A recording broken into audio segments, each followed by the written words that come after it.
म त साइन्टिस्ट हो जस्तो महसुस भइरहेछ क्या। अच्छा ढिला नगरी फुटाइ खाने तर्फ लाग्छु, किनभने मलाई दिमाग तेज बनाउनु छ नि त।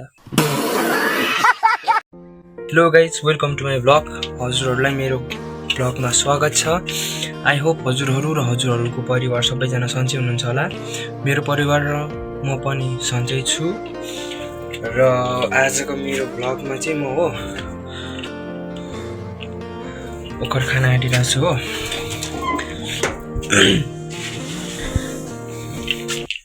मैले भिडियोमा देखाएको थिएँ ओखर खाँदाखेरि दिमाग तेज हुन्छ अरे हो। सो म अब ओखर खान्छु। तर फुटाउने ठाउँ नै अब छैन हौ।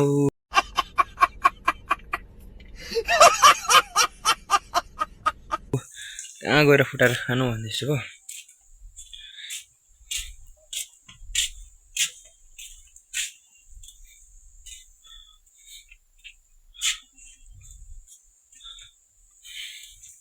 मैले फुटाउने ठाउँ चाहिँ भेटेको छुइनँ है गाइस।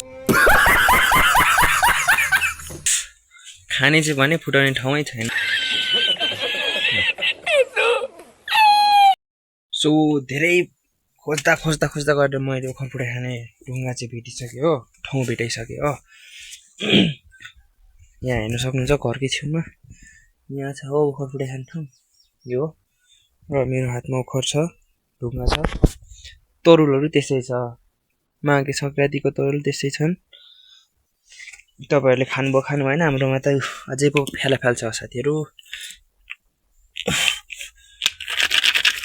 सो अब म ढिला नगरी फुटाइ खाने तर्फ लाग्छु, किनभने मलाई दिमाग तेज बनाउनु छ नि त।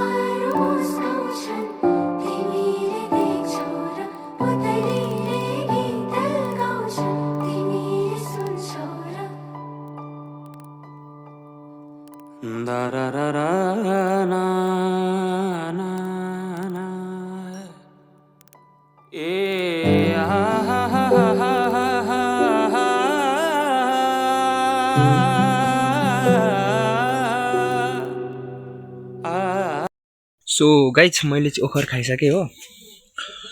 मलाई चाहिँ के महसुस भइरहेछ भने म त साइन्टिस्ट हो जस्तो महसुस भइरहेछ क्या। ओखर खायो भने दिमाग बढ्छ अरे नि त, अनि त्यही भएर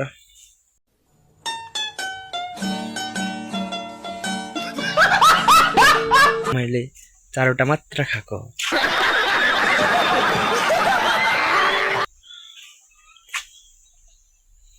मैले त ओखर खाइहालेँ, दिमाग बढिहाल्यो मेरो। अब के लाग्दैछ भने मलाई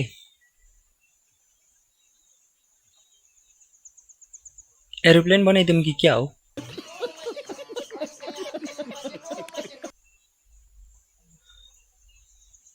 तर दुर्भाग्यवश मसँग पर्याप्त मात्रामा सरसामान छैन, नत्र बनाइदिन्थे।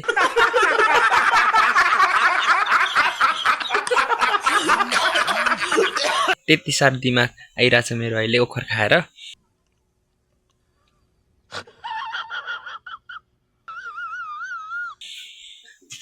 हो। अब तपाईँहरूलाई पनि थाहै होला ओखरले दिमाग बढ्छ भन्ने, देख्नुभयो होला भिडियो। मैले चाहिँ भिडियोमा देखेको हो कि क्या हो जस्तो लाग्न थाल्यो। अहिले दिमाग बढेर यत्रो भइरहेछ मेरो। सो यति भन्दै मेरो ब्लग चाहिँ यहीँ टुङ्गाउन चाहे। लाइक, कमेन्ट, सेयर, सब्सक्राइब सबै गरिदिनु होला भन्दै बिदा माग्छु। हस् त, धन्यवाद।